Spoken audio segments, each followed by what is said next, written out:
Does your public school look like this one? No, definitely not. No, that looks really fancy. Also, I love the yellow bus, which identifies that all the kids, when you see a yellow bus over there, they're all going to school. Our fences around the whole school are around about a metre, so anyone can jump over. Anyone can, like, if a random person just wants to go into a classroom, they can easily do that, where it seems like yours is quite gated off.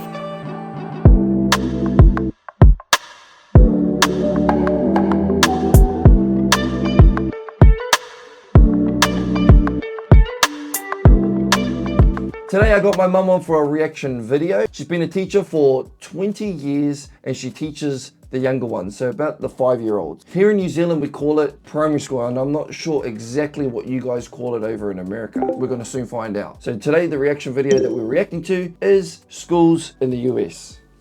Schools in the USA. There are 50 states in the USA, and schools can be a little bit different in each state. But the most common system is called K through 12, kindergarten through 12th grade. Kindergarten is the first year of school for most American children. Most kids are 5 years old when they start kindergarten. After kindergarten, American children enter first grade. Each new school year, they move up to the next grade. There are different types of schools for different grades.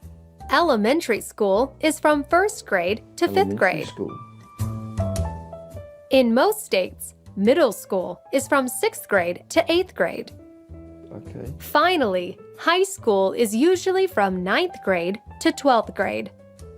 The different types of school can feel... Okay, well, there's already a difference right there.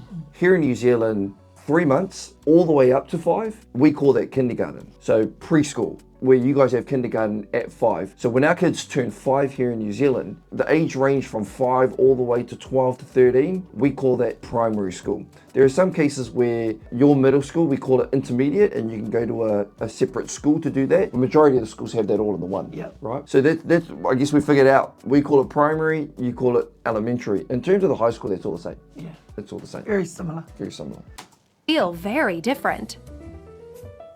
In kindergarten, children can play and learn basic things, like numbers and the alphabet.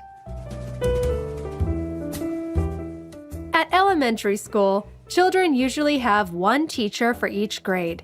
They stay with this teacher for the whole year, and this teacher will teach them subjects like math, English, and science. At middle school, students usually have a different teacher for each subject. This is when American kids have to start moving all around the school between periods. It's kind of like our high school. Students at high school are almost adults and are starting to think about life after school. They might start preparing for a job or to go to college. But high school can be a lot of fun too. You've probably already heard of proms in the summer, but there's also a big event in the fall. Every October, high school students celebrate homecoming week with a homecoming parade, a homecoming dance, and even a homecoming king and queen. Homecoming week can be a lot like prom, but it's less formal, and there's a lot less stress. We don't have any of that here. We don't have homecoming. Of course, there are other types of school in America.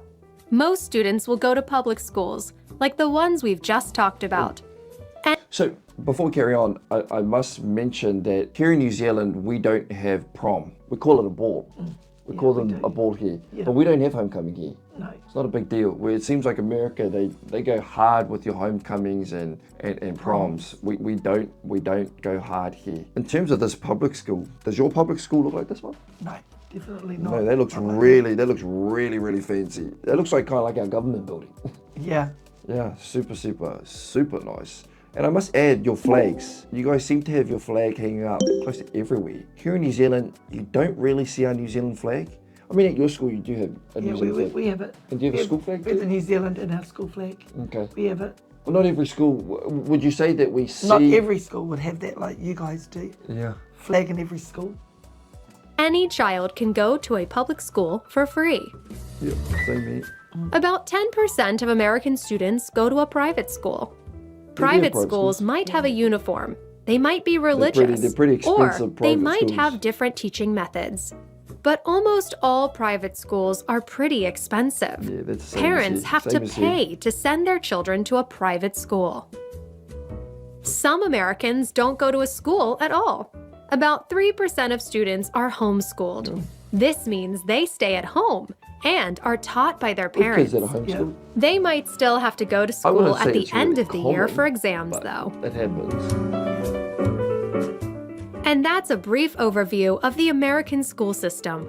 But remember, schools in each state will be a little bit different.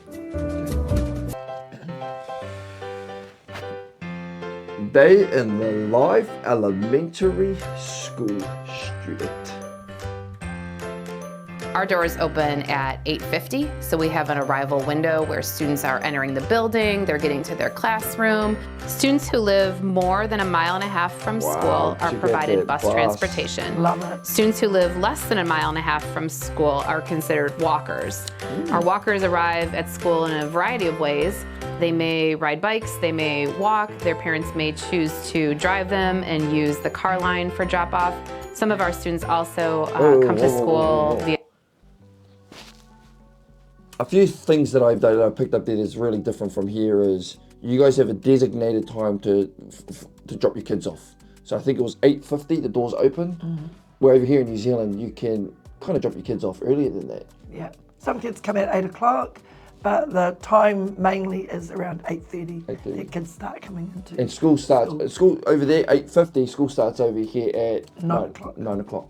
Another thing I must add is the yellow school bus. Whenever I picture American videos or cartoons, I always think of a yellow school bus. And it's quite crazy because growing up, I thought that's the way that we do things here because we watch a lot of American movies or a lot of cartoons. I thought that we have yellow school buses. We don't have yellow school buses. I think that's really cool because you know when you see that yellow bus, you know that kids are going to school. I don't think you got at this school. Every other school is like every school is different. we but don't at have this a school, bus. They don't have a bus. It seems like you got the school here, and within a certain, it's within walking distance. Lots of kids at our school walk. Yeah. But another thing that stood out to me was your drop-off line. I think you guys called it a drop-off line. We don't have that. We have parks where people, where if you're going to go pick your kid up, Yeah, they just park you their just car park there. the car there. And the only issue with that, and the reason why I like this is sometimes you struggle to find a park. Sometimes I have to park a K down the road in order to go pick my daughter up, which is a nightmare if you've got like other kids and whatnot. Where this system here, you just quite drive simple. up. It's simple. Yeah, You just drive up, drop your kids off, and they're in. Pick them And up. I'm guessing same thing with picking them up. I feel sometimes it's a traffic fight over here. Like you're trying to. As soon as one person comes out, you got 10 people ready to go into the one. If you want to guarantee yourself a park, you're getting to school about an hour to half an hour early. daycare vans. I think it's a real brilliant When idea. students come into the building, they're going to head to their classroom and get their backpack hung up, take their coat off, they're going to unpack their folders and materials, they're going to get settled at their desk and perhaps start a morning activity ready for the bell to ring at 9:05. I think the traditional view of an elementary school is that there's a teacher in front of the classroom standing, talking, and we certainly still have that. You'll see a variety of settings where students learn. The students may be learning from each other. They may be working in a group to solve a problem. You're going to see some different seating arrangements than we were used to when we were in school, right down to different types of actual chairs, or maybe no chairs at all. Students may be seated on the floor with slates. So you're going to see students in a variety of settings and probably moving a lot more. We also now are integrating technology. Students may be accessing learning materials, completing assignments on the Chromebook, even turning them into their teacher that way. Or they may be working with a partner, collaborating and sharing materials back and forth. Our elementary day core subject areas are math, English language arts, science, and social studies. In math, students are focusing on number sense, problem solving, and fact fluency. In English language arts, or ELA, students are participating in reading, writing, and speaking and listening activities. In science, students are focused on inquiry-based learning, using hands-on activities to observe and question the natural world. And social studies students are Hands-on things. focused on learning about the community and world around them. Along with our core curriculum, students participate in art, music, and physical education. We call these classes our specials classes. Art is typically once a week for 50 minutes. Physical education typically meets 3 times a week for 25 minutes. And music typically is a 50-minute-a-week class, either one block, or the students meet twice a week. You guys have music? Lunch and recess typically Yeah, are we do, a but it's 35-minute a block topic. of time for the students. Whether they Lunch go and to recess recess. first or they go to lunch first, that time is broken up accordingly. So that 35 minutes may look like a 15-minute recess and a 20-minute lunch. Our students So another big difference, you guys call your break time recess. We don't call that a recess over here. We just call it playtime and lunchtime. Playtime and lunchtime. And playtime is what, 35 minutes? About 35 minutes, and lunchtime's about 45 minutes. So that's a big difference. I think our breaks are quite long, are longer here. They're very long. Yeah. can bring their lunch from home. They can also purchase a hot lunch at our schools, and our hot lunches are accessed via a card where parents set up an account and put money into that account. So students simply bring their card to lunch and swipe their card.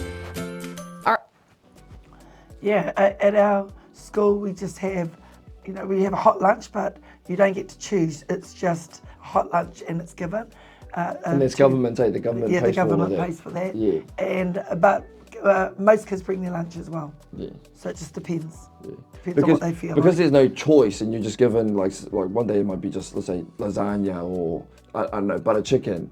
Not all the kids like it. So they bring their own lunches. I like these better. I like it. Because they've got a variety. Yeah, parent loads. We don't have a variety. Parent loads the money onto the account. Kids get pretty much a nice sit-down meal. Our LMC is our library media center, and it is, in the elementary world, the hub of the school. So our students can check out books, of course. They can use reference materials. It's also a learning space where students learn how to research. Students can use technology in the LMC. They can also be creative. So during the school day, all of our doors are locked, so any parents or volunteers or visitors who are coming to our building need to come in through our main entrance. Our visitors will be buzzed in. They'll come into the main office where they'll sign in, and they're also going to hand over their driver's license or some form of identification. Our Raptor. From what I watched, I saw there were 2 doors. It said that there's only one entrance, and you have the buzz in, and they let the doors open. Here it's totally different. We have a reception. We have a reception area where when a visitor comes in, you've got to sign it. You've got to do that, but we don't have doors locked. No, locked doors. and there's no you have 3-meter fences around, and you can only go through the reception. Our fences around the whole school are around about a meter, so anyone can jump over. Anyone can, if a random person just wants to go into a classroom, they can easily do that. Where it seems like yours is quite gated off, and you can only go through that one entrance. So I think that's a big safety thing for the kids, which I think is actually brilliant. Our system does run a background check, and they'll be issued a visitor's badge to be worn throughout their time in the building. And when visitors leave, they do need to check out at the main office as well. Anyone can just. At the end of the day, our students are packing up, gathering their materials, making sure they have all their homework, and our bell rings at 3:35. Our staff then helps our students with their exit routines to make sure everyone gets home safely. There are big differences there, right, Mum? I thought there were big differences. I didn't think that there are that many differences between us here in New Zealand and you guys over in America. Lunches. I loved how you did that. Yeah. They come to a cafeteria, get their lunch. It's a hot meal. Yeah. Brilliant, where it's just chosen for our students. Also, I love the yellow bus, which identifies that all the kids, when you see a yellow bus over there, they're all going to school. Yeah. I love that where here it's not as common like that. Yeah. And I loved how the safety precautions. They come in, the doors are locked, and it's, the visitor has to hand over a license. And they do a safety check around them. And do a safety background check on them. That's a big difference to here. Yeah. I like the drop-off system. I think the reason why I like that is because I experience it with my daughter. It can be a nightmare just to go pick the kids up. Otherwise, you're going to have to go there early. So I thought that was a brilliant idea by just having a line system. You have all your kids waiting out there, boom, pick them up off, or drop them off, and they go straight into their class, which is brilliant. Well, so that was a big difference, a lot of differences in that. I'd like to thank my mum for coming on. She brought a lot of good insights and made things interesting. Let me know in the comments below what you thought was the biggest difference between America's school and New Zealand schools.